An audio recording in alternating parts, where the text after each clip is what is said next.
6 to the power x plus 5 is equals to 5 to the power x plus 5।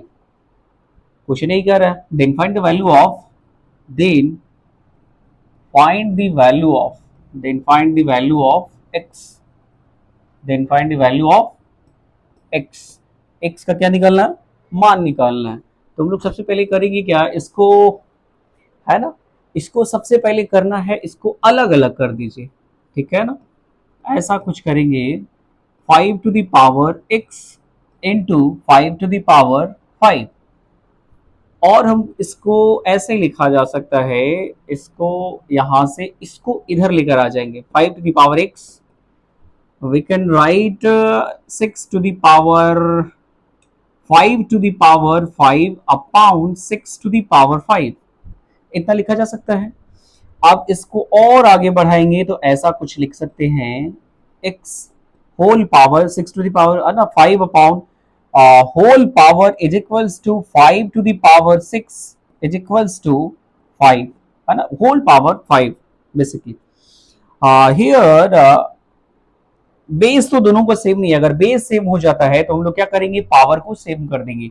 यहाँ base same करने के लिए हमें क्या करना पड़ेगा, बेस सेम करने के लिए हमें 6 टू दी पावर 5 अपॉन का power x is equals to, हम क्या लिख सकते हैं, 6 अपॉन 5 लिखेंगे तो ये क्या हो जाएगा, करेंगे, क्योंकि है ना ये बेस है ना चेंज होता है तो वो माइनस में चला जाता है, ठीक है ना।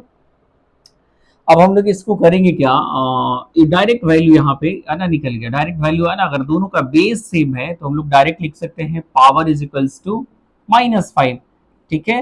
ये आपका क्या हो जाएगा, ये आंसर, ठीक है ना। बहुत ही अच्छा क्वेश्चन था।